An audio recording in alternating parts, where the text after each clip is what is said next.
युग फिर अभिमन्यु से पूछता है, यार अभिमन्यु चुप क्यों खड़ा है, बता ना ये डाउजिंग पेंडुलम क्या होता है। अभिमन्यु डाउजिंग पेंडुलम का धागा हिलाते हुए कहता है, यार देख, मैं ना तुझे अच्छे से समझाता हूँ। डाउजिंग या डाउस का शाब्दिक अर्थ होता है गहराई पर जाकर खोजना। डाउजिंग विधि में पेंडुलम नामक यंत्र का प्रयोग किया जाता है। इसमें एक लंबा धागा या चेन होती है जिसके नीचे लटकी हुई भारी नोकदार लटकन को पेंडुलम कहते हैं।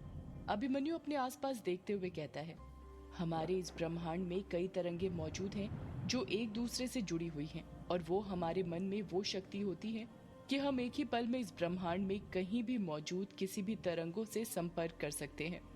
जैसे रेडियो अदृश्य किरणों को ग्रहण करता है, ठीक उसी प्रकार पेंडुलम व्यक्ति के अचेतन मन, जगह, विचार व वस्तु की अदृश्य सूक्ष्म कणों व ऊर्जा को प्राप्त कर गति करके उत्तर हम तक पहुंचाता है।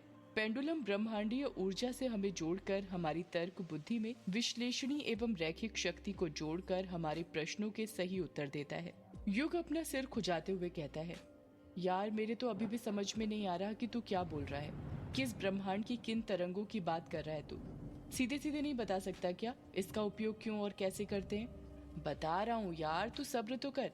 देख, डाउजिंग ना एक बहुत पुरानी विधि है जिसका उपयोग सदियों से किया जा रहा है। जब कहीं पानी की खोज करनी होती थी, या फिर खजाने की तलाश, या फिर बारूदी सुरंग की खोज, या फिर अदृश्य शक्तियों का पता लगाना होता था, सब इसी की मदद से किया जाता था। तू ना डाउजिंग को हर ताले की चाबी कह सकता है जिसके पास हमारे हर सवाल का जवाब है। युग अभिमन्यु के हाथ से डाउजिंग पेंडुलम लेते हुए कहता है, मतलब तू इस पेंडुलम की मदद से यक्षिणी का पता लगाएगा। अभिमन्यु झट से कहता है, हाँ, और वो कैसे। जब हम इस डाउजिंग पेंडुलम को हाथ में पकड़ते हैं और कोई सा सवाल करते हैं तो ये पेंडुलम अपने आप मूवमेंट करने लग जाता है। यदि जवाब हाँ होता है तो ये सीधे हाथ की ओर मूवमेंट करता है, और यदि जवाब ना होता है तो उल्टे हाथ की ओर मूवमेंट करता है। मैं ना तुझे इसके पीछे का लॉजिक बताता हूँ। देख, जैसा कि अभी मैंने तुझे बताया था, ये ब्रह्मांड तरंगों से बना हुआ है और इसमें हमारे सारे सवालों के जवाब मौजूद हैं। बस शर्त यह है कि हमें उन्हें पता करने की टेक्निक पता होनी चाहिए। डाउजिंग उसी में हमारी मदद करता है। इतना कहकर अभिमन्यु एक गहरी सांस लेता है और कहता है, जब हम इस यंत्र को हाथ में लेकर कोई सा सवाल करते हैं तो हमारा अवचेतन मन ब्रह्मांड में घूम रही उन तरंगों को अपनी ओर आकर्षित कर लेता है, और उन्हीं तरंगों के माध्यम से ये यंत्र हमारे हाथों में गति करने लग जाता है। पर यह सब करना इतना आसान नहीं है जितना तू समझ रहा है। इसके लिए एक बहुत ही जरूरी चीज आनी चाहिए, और वो है ध्यान लगाना।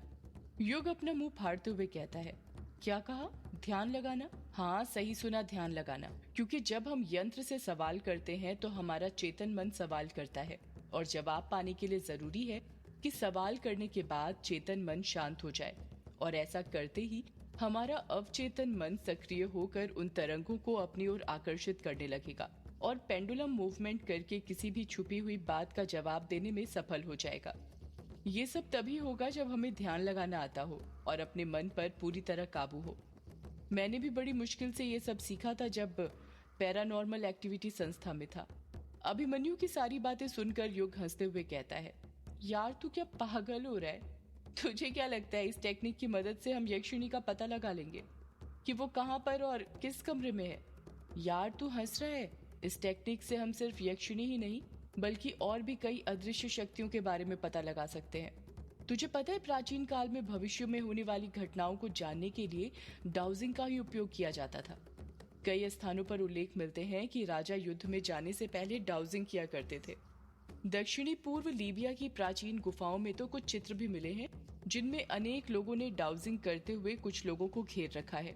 अभिमन्यु वापस से पेंडुलम युग के हाथों से लेते हुए कहता है, 18वीं शताब्दी में अनेक देशों में डाउजिंग का प्रचलन बढ़ा है, और इतना ही नहीं, हमारे देश के पूर्व प्रधानमंत्री जवाहरलाल नेहरू जी ने भी इसी तकनीक के जरिए राजस्थान में कुएं और पानी की खोज की थी। फ्रांस में तो इस तकनीक को चार्ट के साथ विकसित किया गया है। डॉक्टरों द्वारा बीमारियों के मूल कारण की खोज में भी इसका उपयोग किया जाता था, जिसे रेडियस्थीसिया के नाम से जाना जाता है।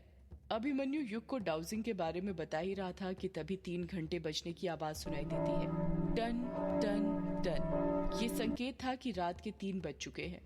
युग दीवार पर लगी घड़ी की ओर देखते हुए कहता है, यार 3 बज गए, अब तेरी इस डाउजिंग पेंडुलम का यूज करें। अभिमन्यु धीरे से कहता है, हाँ, खेल शुरू करते हैं।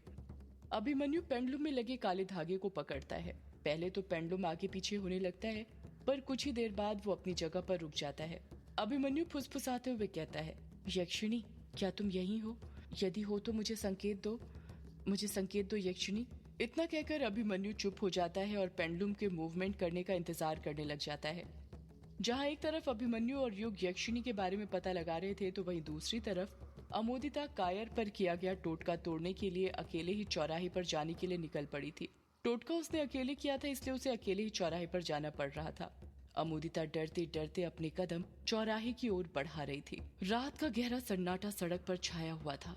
आसमान में चांद निकला हुआ था, जिसकी रोशनी चारों तरफ फैल रही थी।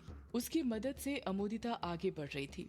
अमोदिता मन ही मन फुसफुसाते हुए कहती है, मैं एक सौदाइन हूँ और मुझे किसी से डर नहीं लगता। मेरा काम डरना नहीं, बल्कि अपनी काली जादू की शक्तियों से डराना है। यही बड़बड़ाते हुए अमोदिता आगे बढ़ रही थी। कुछ ही देर में वो अपने घर के पास वाले चौराहे पर पहुंच जाती है और हल्दी की गांठ, जिसे काले कपड़े के टुकड़े में बांधकर उसने फेंका था, वो पुड़िया ढूंढने लग जाती है। सड़क मिट्टी की बनी हुई थी, जिस कारण वहां पर बहुत सारी धूल और छोटे छोटे पत्थर के टुकड़े जमा हो गए थे। उन्हीं पत्थरों के टुकड़ों को अपने हाथों से हटाते हुए अमोदिता पुड़िया ढूंढने लग जाती है। अमोदिता पुड़िया ढूंढते हुए कहती है, कहाँ चली गई? यहीं पर तो फेंकी थी मैंने। अरे कहाँ गई? यहीं पर होना चाहिए उसे, यहीं कहीं होगी। यही सब बड़बड़ाते हुए अमोदिता पुड़िया ढूंढ ही रही थी कि तभी उसे लगता है जैसे कोई उसके पीछे से निकला हो। अपने पीछे हलचल महसूस होती देख अमोदिता सहम जाती है। वो धीरे धीरे बड़ी हिम्मत के साथ पीछे पलटने लग जाती है।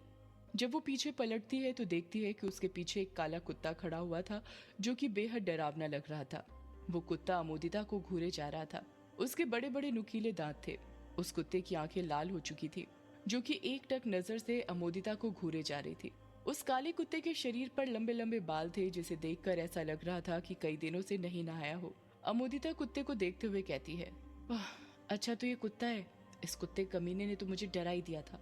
वो कुत्ता अमोदिता को देखकर भौंकने लग जाता है। पहले तो अमोदिता डर जाती है, पर फिर बड़ी हिम्मत से कहती है, अरे कुत्ते कमीने, मैं कोई भूत नहीं हूँ जो मुझे देखकर भौंके जा रहा है। मैं तो एक सौदाइन हूँ। अच्छा तो तू एक सौदाइन को देखकर भौंक रहा है? रुक, अभी मजा चखाती हूँ तुझे।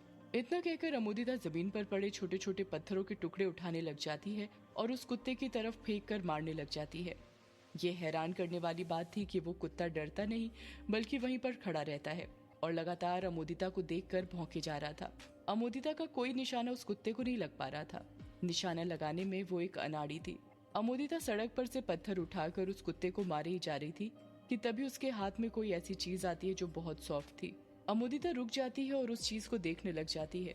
वो देखती है कि उसके हाथ में एक काले कपड़े की पुड़िया थी। ये वही पुड़िया थी जो उसने फेंकी थी। अमोदिता उस पुड़िया को देखकर खुश हो जाती है और खुद से कहती है, अरे मिल गई, जब से इसे ही तो ढूंढ रही थी। जब से इसे ही तो ढूंढ रही थी मैं। इस कुत्ते ने तो मेरा काम ही आसान कर दिया। इतना कहकर अमोदिता अपना सिर ऊपर उठाती है और उस कुत्ते की तरफ देखने लग जाती है, पर तब तक वो कुत्ता वहां से जा चुका था। अमोदिता हैरानी के साथ कहती है, अरे ये कुत्ता कहाँ चला गया? अभी तो यहीं पर था। जब भगा रही थी तब तो नहीं गया, अब अचानक पता नहीं कहाँ गायब हो गया। खैर छोड़ो, मुझे क्या करना है, मेरा काम तो आसान हो गया ना। अब इसे किश्नोई नदी में प्रवाहित करना है, जैसा कि माँ ने कहा था, वो भी 4 बजे से पहले। 3:30 तो यहीं पर बच गए, बस आधा घंटा बचा हुआ है। इतना कहकर अमोदिता अपने कदम किश्नोई नदी की ओर बढ़ाने लग जाती है। इस तरफ अभिमन्यु और युग यक्षिणी का पता लगा रहे थे। अभिमन्यु अपने हाथ में डाउजिंग पेंडुलम लेकर खड़ा हुआ था और काफी देर से पेंडुलम के हिलने का इंतजार कर रहा था, पर उसमें कोई मूवमेंट नहीं हो रहा था। अभिमन्यु फिर अपनी तरफ से कोशिश करते हुए कहता है, यक्षिणी, अगर तुम यहाँ हो तो मुझे संकेत दो। युग उबासी लेते हुए कहता है, यार मुझे नहीं लगता इससे कुछ होने वाला है। तेरा ये डिवाइस भी बाकी के डिवाइस की तरह खराब ही है। अभिमन्यु युग पर गुस्सा करते हुए कहता है, युग तू 2 मिनट चुप रहेगा? जब से देख रहा हूँ बकबक कर रहा है। ऐसा लग रहा है कछुए की कमी तू पूरी कर रहा है। मैंने कहा था ना, इस विधि में ध्यान लगाना बहुत जरूरी है। तू मुझे ध्यान ही नहीं लगाने देगा तो मैं यक्षिणी के बारे में कैसे पता लगाऊंगा? मुझे अपने मन को अचेतन कर ब्रह्मांड में घूम रही तरंगों के साथ संपर्क साधने दे, समझा? अभिमन्यु का गुस्सा देखकर युग एकदम चुप हो जाता है। अभिमन्यु अपने दूसरे हाथ में डाउजिंग पकड़ता है और एक गहरी सांस लेकर आहिस्ते से कहता है, क्या यहाँ पर कोई अदृश्य शक्ति है? अगर है तो हमें संकेत दो। अभिमन्यु और युग एक टक नजर से पेंडुलम की ओर देखने लग जाते हैं। उन दोनों की नजर पेंडुलम से हट ही नहीं रही थी और देखते ही देखते वो पेंडुलम अभिमन्यु के राइट हैंड साइड मूवमेंट करने लग जाता है, जिसका ये मतलब था कि कोठी के अंदर कोई न कोई अदृश्य शक्ति जरूर है। पेंडुलम को हिलता हुआ देखकर अभिमन्यु खुश हो जाता है और उत्साहित होते हुए कहता है, अगर यहाँ पर कोई अदृश्य शक्ति है तो मुझे बताओ कि वो किस साइड है, मुझे राह दिखाओ, ब्रह्मांड की तरंगे अपना करिश्मा दिखाओ। वो पेंडुलम सीढ़ियों की दिशा की ओर हिलने लग जाता है। अभिमन्यु पेंडुलम की ओर देखते हुए कहता है, यार ये तो ऊपर के कमरे की तरफ इशारा कर रहा है। युग हैरानी के साथ कहता है, इसका मतलब ये है कि यक्षिणी ऊपर वाले कमरे में है। वो दोनों टाइम वेस्ट ना करके पेंडुलम की दिशा की ओर सीढ़ियों की तरफ बढ़ने लग जाते हैं। पेंडुलम की दिशा का पीछा करते करते वो दोनों रूम नंबर 666 के पास पहुंचने ही वाले थे कि तभी 666 रूम नंबर के बगल में जो कमरा था उसमें से बहुत गंदी स्मेल आने लग जाती है। वो कमरा किसी और का नहीं बल्कि युग का था। अभिमन्यु कहता है, यार ये तेरे कमरे से इतनी गंदी बदबू कैसी आ रही है? ऐसा लग रहा है जैसे कोई मर गया है, बॉडी सड़ने जैसी गंध है। युग अपनी नाक बंद करते हुए कहता है, ऐसा मत बोल यार, मेरे कमरे के अंदर कायर है, वही तो मेडिसिन खाकर सो रहा है।